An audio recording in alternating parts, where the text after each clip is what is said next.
Bonjour à tous et bienvenue à Question d'actualité. Aujourd'hui à l'émission, en deuxième partie, nous recevons Frédéric Lacroix, chercheur indépendant, pour parler de la question du nombre de femmes voilées dans le système d'éducation québécois. Mais avant, un des grands sujets de la prochaine année électorale au Québec sera encore et toujours celui de l'immigration, de la laïcité et des fameux accommodements raisonnables. La collision entre le multiculturalisme canadien et la laïcité à la québécoise semble une fois de plus inévitable. Souvenons-nous de la crise des accommodements raisonnables de 2006. Plusieurs diront qu'elle s'est résorbée, mais j'aurais plutôt tendance à dire qu'elle ne s'est jamais vraiment terminée.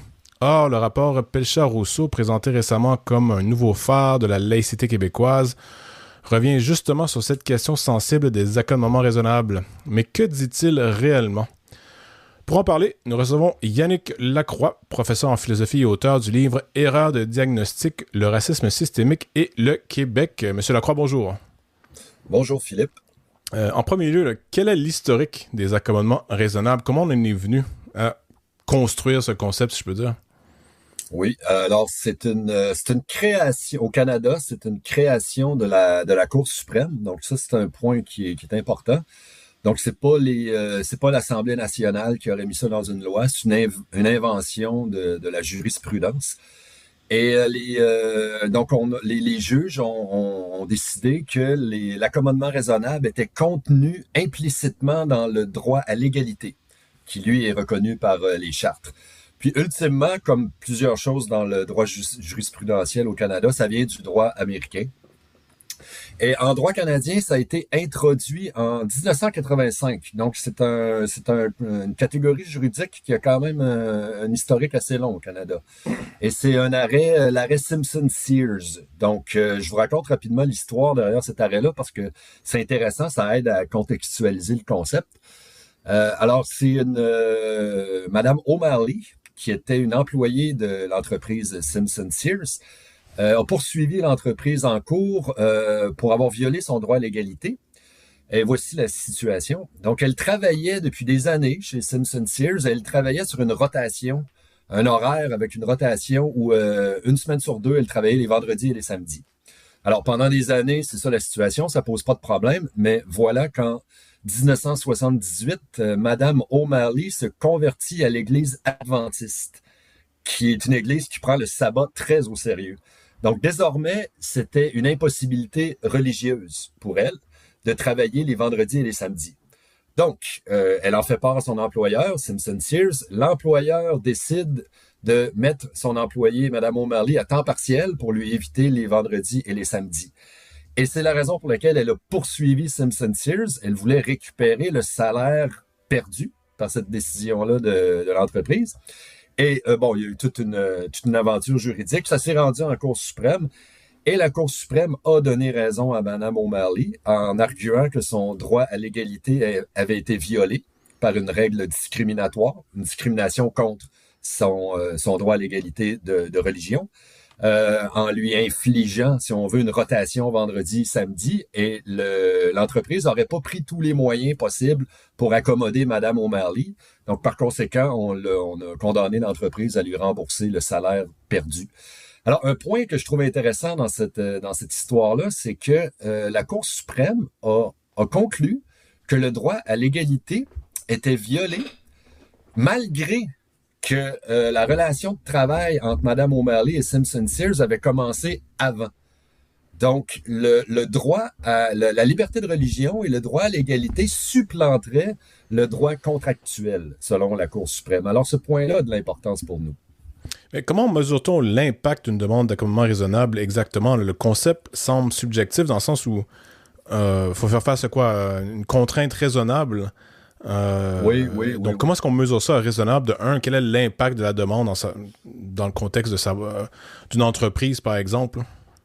Oui, alors c'est sûr que le concept, c'est l'accommodement raisonnable et le critère de raisonnabilité, comment est-ce qu'il est mesuré? Alors, au Canada, le critère qui est retenu, qui a été déterminé par la Cour suprême, c'est que un accommodement est raisonnable s'il n'inflige pas une contrainte excessive à l'État, à l'employeur ou à l'organisation qui est tenue d'accommoder une personne, au nom de ses droits fondamentaux. Donc, une contrainte qui serait lourde, qui impliquerait un réaménagement structurel important, par exemple un réaménagement d'horaire, est justifiée. Une contrainte lourde, donc, est justifiée. C'est seulement quand une contrainte devient excessive que là, l'employeur ou l'État ou l'organisation ne serait pas tenu à un accommodement. Alors, évidemment, la question, c'est de savoir qu'est-ce qu'une contrainte excessive. C'est ce que j'allais demander. Qui peut le savoir? Ben oui, qui peut savoir c'est quoi une contrainte excessive? Alors, la Cour suprême a dégagé quelques éléments là, de réponse à cette question-là. Donc, dans le cas du droit au travail, on estime qu'une contrainte serait excessive si, pour accommoder un employé qui aurait, par exemple, un handicap, il faudrait engager une autre personne pour lui servir d'assistant. Là, engager une nouvelle personne, ça serait tenu comme une contrainte excessive. Donc, ce qui est excessif, c'est ce qui remet en question la fonctionnalité de l'entreprise ou de l'organisme. Mais tout ce qui est situé sous ce seuil-là va être jugé une obligation. Mais c'est ça, qu'est-ce qu'une contrainte excessive? Qui peut en juger? La Cour suprême dit, c'est du cas par cas. On peut seulement juger selon les circonstances particulières de la situation, ce qui pose des problèmes de prévisibilité, des problèmes de sécurité juridique. Ça devient difficile pour les employeurs ou pour les organismes de savoir s'ils vont faire face à des poursuites ou non pour des accommodements en ne sachant pas d'avance quels sont les critères d'une contrainte excessive. Mais concrètement, ça ne mène pas aux employeurs ou aux différentes institutions à simplement toujours accepter de peur de se faire poursuivre? Il semble y avoir un peu cette tendance-là, en effet, mais il faut bien distinguer ce qui relève de l'accommodement raisonnable au sens juridique, puis ce qui relève tout simplement du bon sens, là, où là, on peut accommoder dans un sens non juridique là, un employé. Alors, il faut distinguer les deux, mais oui, il y a cette tendance à essayer d'éviter la judiciarisation de ces demandes-là en donnant d'avance, là, en cédant. En acceptant, ouais, c'est ça. Ouais, mais il y a un problème évident qui, du moins ça me semble évident, c'est que le nombre de demandes tôt ou tard devient une qualité dans le sens où si beaucoup d'employés, disons la majorité ou une grande partie des employés, une minorité importante, disons, en termes de chiffres, encore une fois, là, ici, en termes de pourcentage des employés, si vous voulez, font la même ou les mêmes demandes individuellement, n'empêche que ça crée un ensemble et tôt ou tard, ceci peut devenir déraisonnable ou du moins être incontournable en termes de gestion d'une entreprise, d'une institution. Et j'ai pas l'impression que la loi adresse cette question, mais je vais donner un exemple concret. Là, c'est toutes les éducatrices d'une garderie veulent prendre une fête religieuse, veulent avoir congé lors d'une certaine fête religieuse qui n'est pas sur le calendrier, qui n'est pas un jour férié. Ouais. Et elle le demande, l'employeur peut pas dire, je vais dire non à tout le monde. Et ça devient presque, et peut-être que même l'employeur fait partie de cette religion et veut aussi fermer la garderie. Là, je prends cet exemple, mais il y en aurait d'autres. Ce problème me semble insoluble. Ouais, écoute, ce problème-là semble être dans l'angle mort du droit là, sur l'accommodement raisonnable pour des motifs religieux. Alors, ce problème-là va pas nécessairement se poser pour d'autres types d'accommodements, des accommodements pour handicap, mais pour des accommodements pour des raisons religieuses. Là, c'est sûr que les changements démographiques, ça a un impact. Donc, comme tu le disais bien, une demande d'accommodement pour une fête religieuse qui sort évidemment d'une fête religieuse chrétienne. C'est gérable. C'est gérable, mais si avec les changements démographiques puis l'augmentation de la population juive ou musulmane ou sikh ou peu importe, si cette demande-là est faite 15 fois, c'est exactement la même demande, mais une fois c'est gérable, 15 fois ça ne l'est pas, et pourtant c'est exactement la même demande. Donc, est-ce que la contrainte excessive tient compte du nombre? Alors, à ma connaissance, c'est pas clairement édicté dans le droit pour l'instant. Parce que quand les accommodements raisonnables ont été définis, ne serait-ce qu'en l'an 2000, là, quand le droit a vraiment pris sur les accommodements religieux, le portrait démographique du Canada et du Québec était déjà largement différent de ce qu'il est maintenant, là. Alors, c'est une des choses qui se présente de plus en plus. Tu parlais des centres de la petite enfance, mais c'est aussi dans les écoles, aussi bien de la part des élèves que de la part des professeurs. C'est des demandes de congés religieux qui se multiplient Alors, dans certaines écoles de Montréal, ça atteint le stade où ça commence à être un problème de gestion interne, là, de gestion des horaires. Moi, je donne un exemple très simple. Si tu es professeur et tu as un étudiant, les accommodements raisonnables, ça s'applique dans le droit du travail, mais ça s'applique aussi au service public, donc à l'éducation. Donc, les élèves ont le droit de demander des accommodements raisonnables. Donc, si tu as un examen, donc, si, disons, tu as un travail que tu fais en classe, puis un élève, pour sa fête religieuse, demande une exemption de ce travail-là qui peut tout à fait être fait à la maison. Alors, c'est tout à fait raisonnable de l'accommoder. C'est pas une contrainte excessive que de l'accommoder. Mais si 15 élèves font la même demande et que c'est pour un examen qui ne peut pas être compensé par un travail à la maison, donc il faut que le professeur, par exemple, se présente à l'école une matinée où il ne travaille pas pour ouvrir une classe et recevoir ces 15 élèves-là. Est-ce que c'est une contrainte excessive? Et qui va le déterminer? Et à qui on va demander l'opinion? Au professeur ou au directeur de l'école? Ou bon, alors il y a des angles morts autour de ça. Posons la question au rapport Pelchat-Rousseau. Que dit le rapport Pelchat-Rousseau sur les questions des accommodements raisonnables? Alors, je vous cite un passage que j'ai pris la peine de souligner tellement je l'ai trouvé affirmatif. Alors, ils écrivent le régime québécois de laïcité se concilie difficilement avec la doctrine des accommodements pour un motif religieux, qui met de l'avant une vision multiculturaliste de la société, dont l'un des effets est la fragmentation de la cohésion sociale, un objectif qui n'est pas appuyé par le Québec.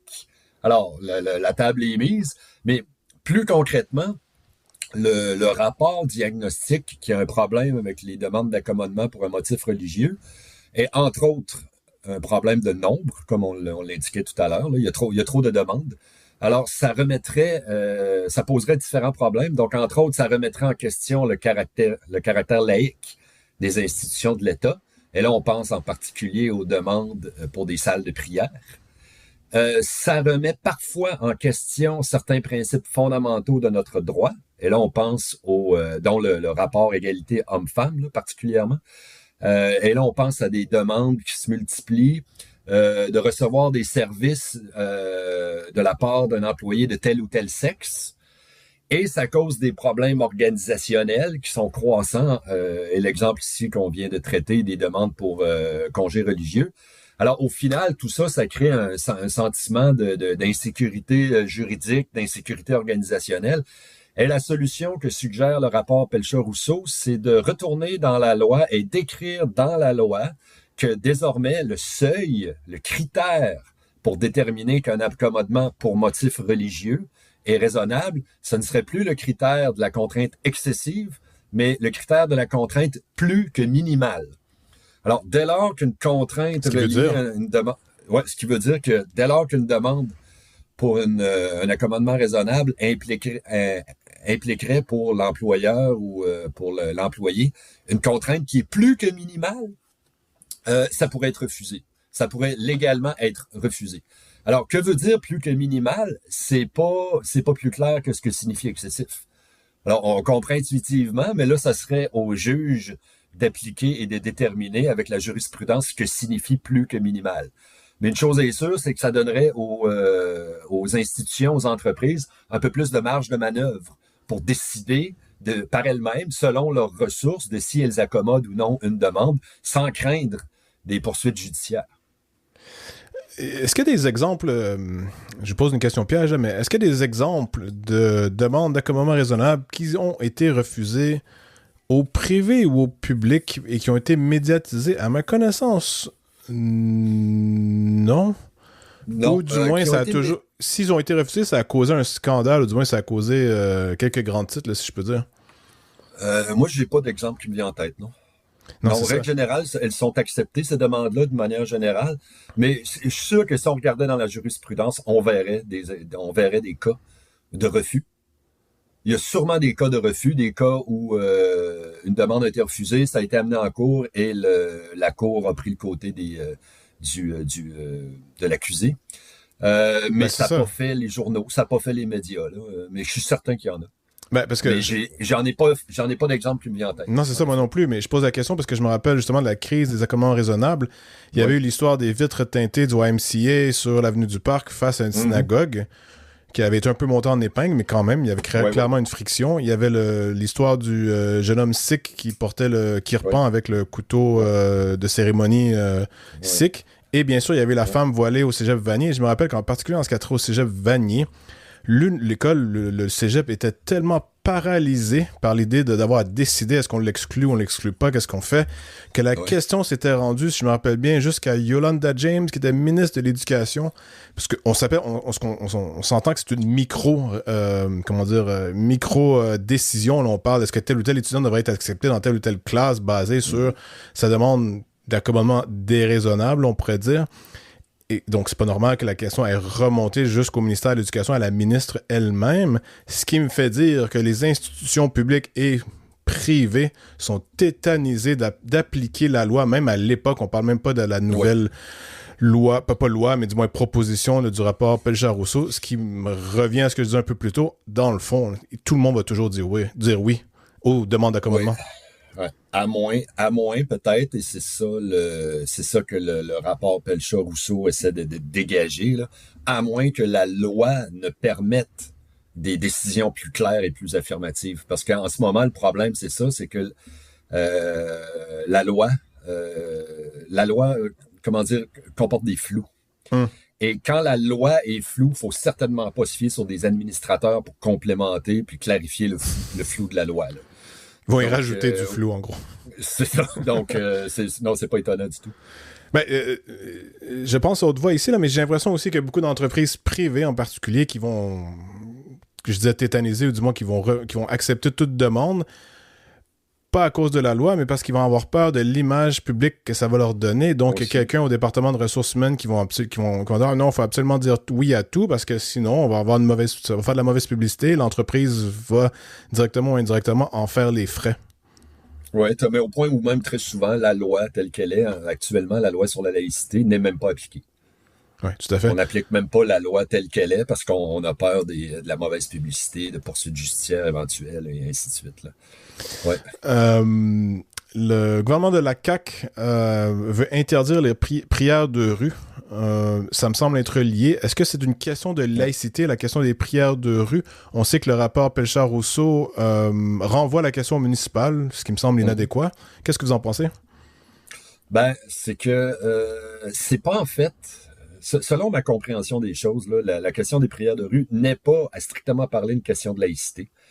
Parce que la laïcité des institutions publiques, des institutions de l'État, là. Donc, c'est parce que ça n'a rien à voir. Les prières de rue n'ont rien à voir avec l'État. Donc, c'est dans la sphère publique, mais la loi sur la laïcité n'interdit pas les manifestations religieuses dans la sphère publique. Elle interdit les manifestations religieuses dans les institutions publiques, ce qui est très différent.